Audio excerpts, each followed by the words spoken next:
नमस्कार साथियों, स्वागत है आप सभी का एक बार फिर से हमारे शो में बात यूपीएससी की रवि के साथ में। साथियों, बात यूपीएससी सिविल सर्विसेज एग्ज़ाम की हो रही है, तो आप सभी को मैं फिर से एक बार दोहरा देना चाहूँगा कि एग्ज़ाम 3 स्टेजेस में होता है। प्रिलिमिनरी एग्ज़ाम, मेंस एग्ज़ाम और लास्ट स्टेज में होता है इंटरव्यू। साथियों, ये एग्ज़ाम ना सिर्फ एक एग्ज़ाम होता है बल्कि एस्पिरेंट्स के लिए बहुत कुछ होता है। अब इस बहुत कुछ में वो सारा संसार, वो सारी दुनिया उनकी समाहित हो जाती है। साथियों, इस एग्ज़ाम में अगर मैं मेंस की बात करूं तो मेंस में जीएस के 4 पेपर होते हैं, निबंध होता है और इंग्लिश और एक लैंग्वेज का पेपर होता है। और इसके साथ ही साथ एक पेपर और होता है जो बहुत कुछ डिसाइड करता है, और वो पेपर होता है एक वैकल्पिक विषय, यानी कि ऑप्शनल सब्जेक्ट, जो 500 मार्क्स का होता है। साथियों, ये वैकल्पिक विषय एक मील का पत्थर साबित होता है किसी भी कैंडिडेट का फाइनल लिस्ट में नाम आने और लिस्ट से बाहर होने के लिए, और साथ ही साथ रैंक भी डिसाइड करता है। तो आइए मिलते हैं आज हमारे नए मेहमान से, जो एक वैकल्पिक विषय के काफ़ी सक्सेसफुल एज ए टीचर रहे हैं, जिन्होंने कई अभ्यर्थियों को, कई एस्पिरेंट्स को ना सिर्फ उनके सब्जेक्ट अंडरस्टैंडिंग में हेल्प करी है बल्कि उनका सिलेक्शन भी करवाया है। स्वागत है हमारा अरविंद कुमार जी का। सर, स्वागत है आपका हमारे शो में। सर, बात अगर हम यूपीएससी या ऑप्शनल सब्जेक्ट की करें, इससे पहले मैं चाहूँगा कि आप हमारे दर्शकों को थोड़ा सा अपने बारे में एक संक्षिप्त में परिचय दें। आपको भी नमस्कार और सारे दर्शकों को भी नमस्कार मेरा, और बहुत बहुत धन्यवाद आपने मुझे बुलाया। और मैं एक संक्षिप्त परिचय ये दूंगा कि मुझे बनाए हुए एस्पिरेंट नहीं है, वहाँ से मुझे बच्चों ने जानना शुरू किया और फिर मैं बच्चों को कुछ देना शुरू किया। तो ये हमारा एक परस्पर आपस में एक गठजोड़ रहा, और वो आज भी चल रहा और आगे चलता रहेगा। और बहुत अच्छी बात है, इस गठजोड़ में मैंने बच्चों को वो चीज़ दिया जो उनको ज़रूरत थी, जो यूपीएससी के हिसाब से उनको चाहिए था। इस यात्रा में, सुखद यात्रा में इसको बोलूँगा कि बहुत सारे बच्चे सेलेक्ट हुए और आज अलग डिपार्टमेंट्स में, अलग जगहों पे हैं। और लास्ट ईयर भी कुछ रिजल्ट्स आपको पता है, और इस साल भी कुछ बच्चे मेंस लिख रहे हैं, तो संभवतः यहाँ से भी आपको कुछ अच्छे रिजल्ट देखने को मिले।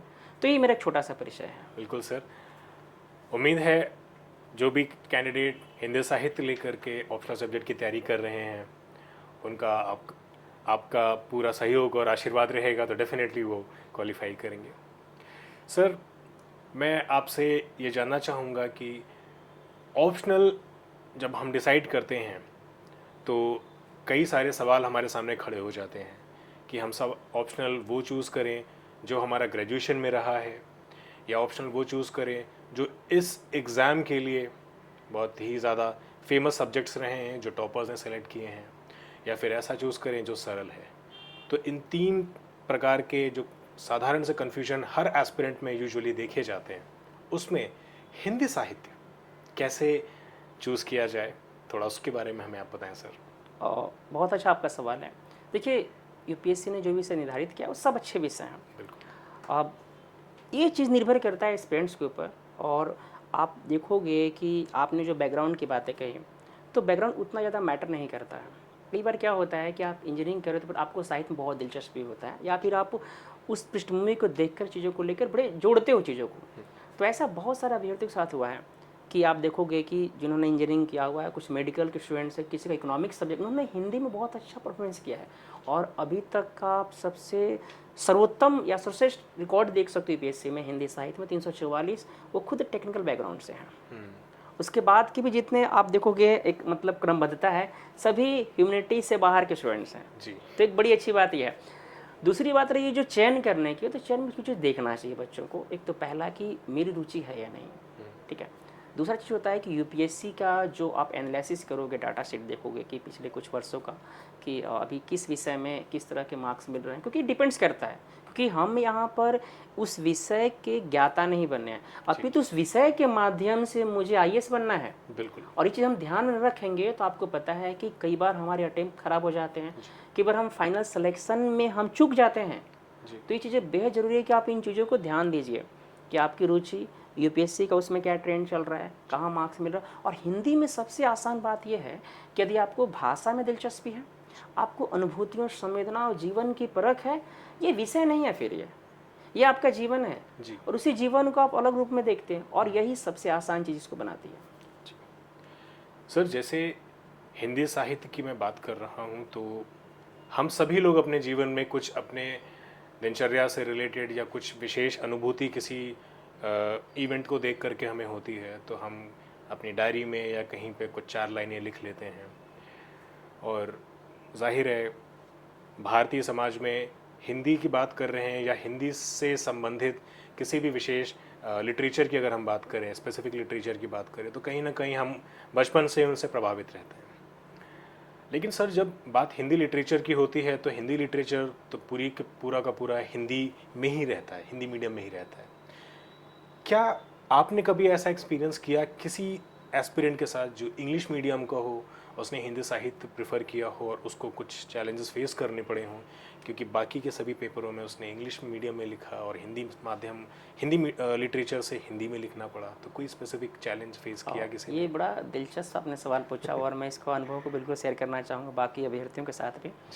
और मैं पिछले वर्ष का अनुभव आपको बता रहा हूँ कि बड़ा ही मैं भी गौरवान्वित महसूस हुआ कि मेरे पास जो लगभग 10 बच्चे थे मेंस के टाइम, और उसमें से अधिकतम यानी लगभग 8 बच्चे जो थे वो अंग्रेजी माध्यम से थे उनका विषय, और उसमें से कुछ थे इंजीनियरिंग बैकग्राउंड से, कुछ नॉन, ठीक है।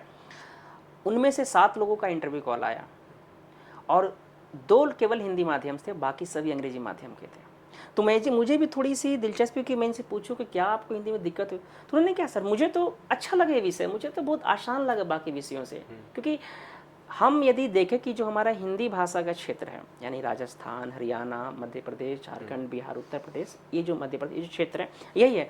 तो यदि आप इस क्षेत्र में पैदा हुए हो तो आपकी भावनाओं का संचरण उस भाषा में ऑटोमेटिक होता चला जाता है। बिल्कुल बिल्कुल। उसके लिए आप चाहे अंग्रेजी माध्यम से पढ़ें, आप चाहे किसी बोर्ड से पढ़ें, तो भाषाएं और अनुभूति जो संचरण है वो सहजात वृत्ति आपके जीवन का है।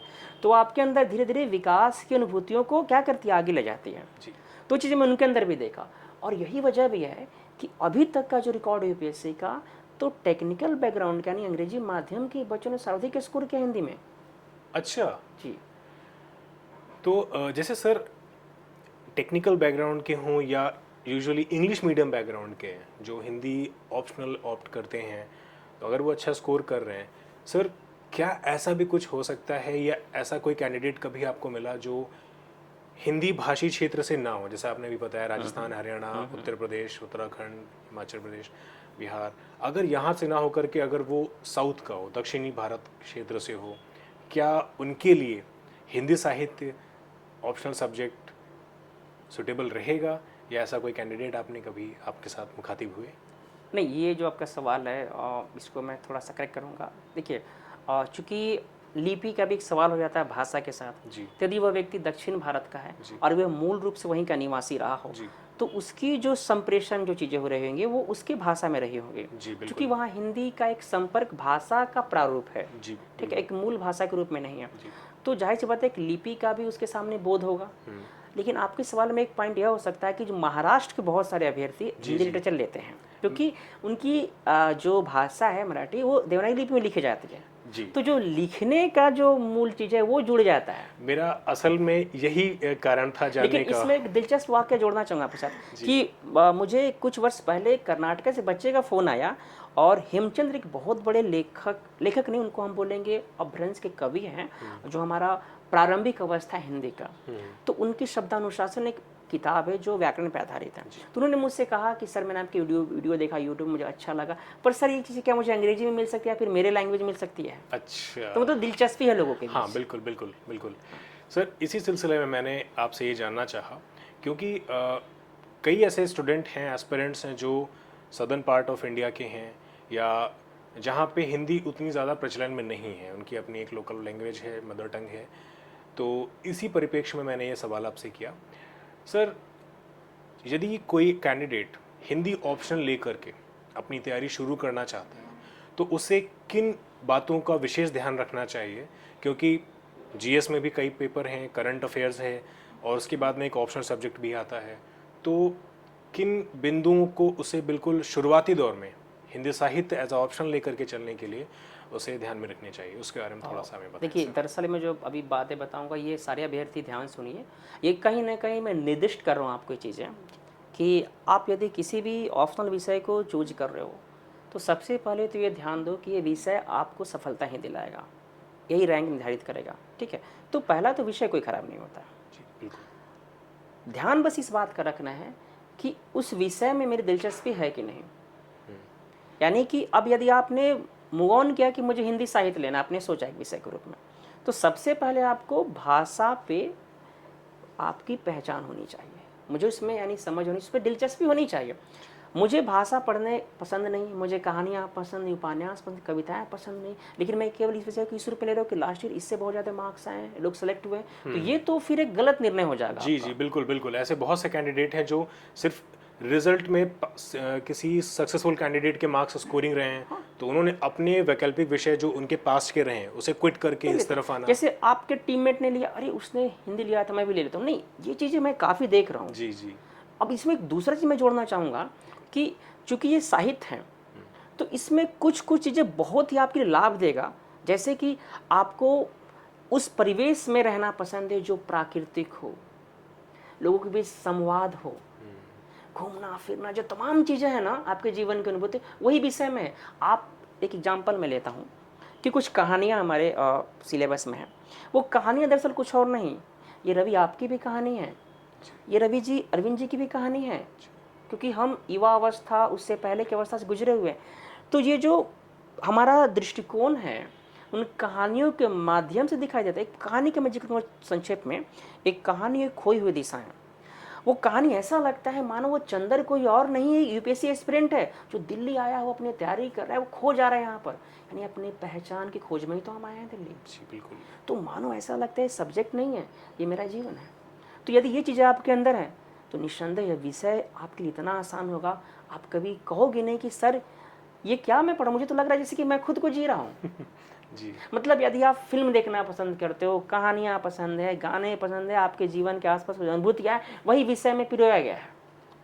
अब मुझे बताइए, बचपन से आपने हनुमान चालीसा पढ़ा है, रामचरितमानस कितने पद आपको याद होंगे, जी। कबीर की न जाने आपने कितनी उक्तियों को सुना होगा, जी सही बात। मैथेसन को अपनी कितनी कविताएं पढ़ी हैं, मैं आपको याद होगा, मुझे पता है, कुछ लिखी भी होंगी। लिखी भी होंगी आपने। तो वही चीज़ें विषय है, जी बस बिल्कुल। इसका आप ध्यान रखें तो ये विषय बिल्कुल आपको सफलता तक पहुंचाएगा।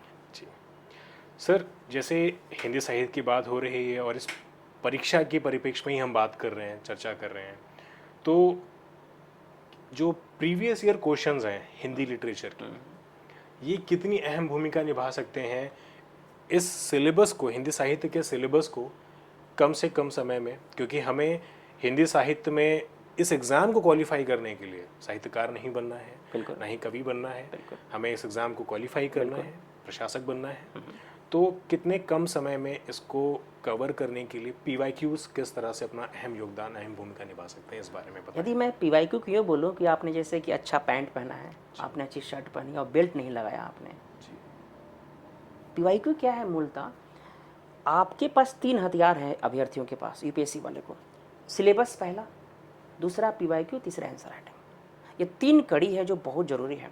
तो मैं किसी एक केवल कड़ी की बात नहीं करूँगा, ये तीनों कड़ियाँ आपको जोड़ती हैं। जी और उसमें जो सबसे बड़ा वेटेज है वो जाहिर सी बात है पीवाईक्यू का है। और पीवाईक्यू जुड़ता क्या है, आपका सिलेबस भी जुड़ जाता है, दूसरा आपका आंसर राइटिंग भी जुड़ जाता है। तो यदि आप पीवाईक्यू पे काम करो, इसका मतलब है कि आप सजग हो, आप समझ रहे हो कि यूपीएससी आपसे क्या चाहती है। जी खासकर आप देखोगे कि 2013 के बाद चीज़ें चेंज हुआ यूपीएससी में ऑप्शनल को लेकर, तो वो पहचान पेपर के माध्यम से मिलता है, वो क्लास से भी नहीं मिलेगा आपको। क्लास में हो सकता है आप क्लास ले रहे हो तो आप जिस टॉपिक को पढ़ रहे हो टॉपिक को आप पढ़ रहे हो, लेकिन टॉपिक से कैसे प्रश्न आ रहे हैं, उसके डिमांड क्या है, यूपीएससी हमसे क्या, वो चीज़ें आपको पीवाईक्यू ही बताएगा। तो चाहे कोई भी अभ्यर्थी हो, चाहे वो प्रारंभ अवस्था में तैयारी कर रहा हो या अभी 2-3 सालों का, प्लीज़ मेरा एक ही रिक्वेस्ट है, सिलेबस को ध्यान से पढ़ो, प्रीवियस ईयर पेपर देखो और आंसर राइटिंग करो। जी। आंसर राइटिंग की बात आपने करी सर, ये आंसर राइटिंग ही डिसाइड करती है कौन सूट पहन करके धौलपुर हाउस जाएगा। बहुत बढ़िया, बिल्कुल बिल्कुल। हाँ, क्योंकि आंसर राइटिंग एक दिन का या एक घंटे का खेल नहीं है, 5 दिनों की लड़ाई है और इसकी जितनी प्रैक्टिस करी जाए उतनी कम है। जी सर, बात हिंदी साहित्य की हो रही है तो मैं आपसे थोड़ी बातें जानना चाहूँगा, क्योंकि ये मेरा विषय इस परीक्षा के तर्ज पर नहीं रहा, लेकिन हाँ, जैसा आपने अभी बताया कि इसका जो सिलेबस है, उस सिलेबस में जो भी चीज़ें पढ़नी है, कहीं ना कहीं वो घूम फिर करके उसका केंद्र स्वयं मैं ही हूँ। बिल्कुल। तो सर, इस तैयारी के लिए किन सोर्सेस की तरफ हमें जाना चाहिए? क्या बुक्स प्रेफर करी जानी चाहिए या क्या नोट्स प्रेफर करे जाने चाहिए जिन जो ऑथेंटिक इस एग्ज़ाम के सिलेबस को कवर करते हो सर? यानी आपके सवाल में कहने की चीज़ ये भी छुपा हुआ है कि यदि आप सेल्फ स्टडी कर रहे हो जी बिल्कुल। या फिर आप किसी क्लास के द्वारा जुड़े तो भी आपको तैयारी का रूप क्या रखना चाहिए। बिल्कुल। देखिए एस्पिरेंट, मैं आपको 2 सजेशन दूंगा। पहला कि एक बार सिलेबस देखो यूपीएससी का, तो यूपीएससी ने सिलेबस में साफ साफ कहा हुआ है कि फर्स्ट हैंड रीडिंग करना है, यानी मूल टेक्स्ट बुक का। ये साफ यूपीएससी ने कहा हुआ है जी। और अभ्यर्थी चीज़ को देखते नहीं है। सही बात। इसका विशेष रीजन बता रहा हूँ क्योंकि हमारा सिलेबस इंग्लिश में दिया यूपीएससी ने, तो बच्चे इस चीज़ को ध्यान नहीं देते हैं, वो कोचिंग के चीज़ों पे डिपेंड्स हो जाते हैं। पहला चीज़ यहाँ से बचो आप। पहला, मूल टेक्स्ट बुक रीड करना। मूल टेक्स्ट बुक मतलब जो कहानियाँ हैं, उपन्यास है, नाटक है, काव्य की जो किताबें, वो पढ़ना है। दूसरी चीज़ है, आपको हमेशा ऑथेंटिक सोर्स की तरफ जाना है, जैसे कि एनसीईआरटी की बुक्स हो गई, ठीक है, जो हमारे महत्वपूर्ण लेखक हैं उनके द्वारा लिखी गई किताबों को पढ़ना है। दूसरा सोर्स हो सकता है कि जो गवर्नमेंट की जो अथॉरिटी है, जो इंस्टीट्यूशंस हैं, उनके नोट्स, जैसे कि इग्नू हो गया, बहुत मतलब आपको फ्री ऑफ कॉस्ट कंटेंट मिल रहा है, बहुत ही बढ़िया, और आप वो भागते हो जो बाजार में दौड़ रहा है। तो सबसे पहले आप खुद देखो, अपने आप सवाल पूछो कि जो इंस्टीट्यूशन, कुछ कॉन्स्टिट्यूशनल इंस्टीट्यूशन है, वो जब सवाल जनरेट करेगी, चीज़ों को बनाएगी, तो उसके लोग कौन होंगे? वहीं के लोग होंगे। बिल्कुल। तो वो कौन सा सोर्स लेंगे? क्या कोचिंग के सोर्स लेंगे? वो नहीं, बिल्कुल नहीं। कभी नहीं लेंगे कि अरविंद सर क्या है, कोई मतलब नहीं उनको, है ना। तो आप खुद सोचो एस्पिरेंट कि आपको सोर्स कहाँ से लेना चाहिए। तो हमेशा रीडिंग की तरफ जाओ। मूल टेक्स्ट बुक पढ़ने से क्या होता है कि आपके अंदर वैचारिक क्षमता का प्रादुर्भाव होता है, आप सोचना शुरू करते हो, आपके अंदर एनालिसिस की क्या आती है, क्षमता आती है। और यूपीएससी का टैगलाइन ही है ये, नोटिफिकेशन आप पढ़ोगे, वो आपसे क्या चाहती है कि आप आलोचनात्मक परीक्षण में कर सकूं। तो ये मेरा कहना है कि सिंपल सोर्स जो ऑथेंटिक हो। ये बात बहुत कम शब्दों में आपने बहुत बड़ी बात कह दी कि अल्टीमेटली अगर हम यूपीएससी की तैयारी कर रहे हैं तो हमें उसके तर्ज पे सोचना होगा और उसी के जो भी गाइडलाइंस है उनको ध्यान में रखते हुए अपनी तैयारी करनी है। क्योंकि अल्टीमेटली बच्चे सर क्या करते हैं कि कोचिंग की तरफ भागते हैं। अब उन्हें सही टाइम पे शायद मेंटरिंग नहीं करी जाती है, गाइडेंस नहीं दी जाती है कि बच्चे, आपको किसी कोचिंग का एग्ज़ाम क्वालिफाई करके आईएएस आईपीएस की पोस्ट नहीं मिलेगी, या किसी भी एग्ज़ाम को क्वालिफाई करके, कोचिंग का एग्ज़ाम क्वालिफाई करके नहीं मिलेगा। ये बहुत सही बात आपने कही सर। सर, जैसे इस एग्ज़ाम की बात हम कर रहे हैं तो इंटरव्यू एक फाइनल स्टेज होती है। बिल्कुल। और ऑप्शनल काफ़ी कुछ डिसाइड करता है कि इंटरव्यू में आपसे क्या क्वेश्चंस पुट अप किए जाएंगे। तो क्या कभी किसी ऐसे कैंडिडेट ने आपसे अपना अनुभव साझा किया कि हिंदी साहित्य को लेकर के उसके इंटरव्यू में पैनल ने कुछ ऐसा पूछा हो? हाँ बिल्कुल, मैं पिछले साल के अनुभव को शेयर करूँगा। उससे पहले भी रहा है, 2022 में अंकित जैन का था, तो उनके साथ उतना नहीं रहा हिंदी को लेकर। लेकिन अभी जो पिछला रहा एग्ज़ाम, तो 2022 का, सॉरी 23 का, तो उसमें हमारे क्लास में आपको पता है कि 7 लोग का इंटरव्यू कॉल था, तो सबके अलग अलग बोर्ड थे। सो लेकिन सबसे दिलचस्प जो मुझे लगा वो मोना झाकर जी थी, जो इस साल पुनः इंटरव्यू मतलब मेंस लिख रही हैं। उनका पूरा इंटरव्यू पूरा आपको लगेगा थोड़ा आश्चर्य कि दादा सर क्या बोर्ड था, गुजरात कैडर थे। अच्छा। हाँ, और पूरा इंटरव्यू हिंदी में उनका। वो sir I think Gujarat PCS, Gujarat public service commission के चेयरमैन भी रहे हैं। पूरा का पूरा इंटरव्यू आप आश्चर्य करोगे हिंदी में रहा, बड़ा दिलचस्प, बढ़िया बढ़िया सवाल उनसे पूछे कि हिंदी को लेकर। दूसरा, चूंकि वो जो कैंडिडेट थी उनको खुद साहित्य के अलावा रंगमंच, पोइट्री, गज़ल से दिलचस्पी, तो पूरा इंटरव्यू उसी में गया। कुछ गज़ल सुनाई, कुछ पोइट्री सुनाई, या पाकिस्तानी जो उनको लिटरेचर पसंद था उस पर बातचीत हुआ। तो बहुत दिलचस्प सवाल आते हैं। कई बार पूछा जाता है कि आप जिस विषय को पढ़ो तो लिखते क्यों नहीं? इतनी सारी कवियों को पढ़ने के बाद आपके मन में इच्छा नहीं कि आप भी कविताएं कुछ लिखो? बिल्कुल। तो बड़े दिलचस्प हो जाते हैं। मतलब ऐसा होता है जैसे कि विषय को लेकर उनके अंदर भी एक भाव जागता है। बिल्कुल बिल्कुल। यानी इमोशंस क्रिएट कर रहा है ये सब्जेक्ट हमारा। बिल्कुल सर। यानी संवेदनाओं का विकास है ये विषय। बिल्कुल। सर, मैंने आपकी एक बुक पढ़ी थी, उसमें आपकी एक टैग लाइन है बिंदु से सिंधु तक। बिल्कुल। तो थोड़ा सा सर हमें आप बिंदु से सिंधु तक के बारे में थोड़ा सा हमारे दर्शकों को बताएं सर।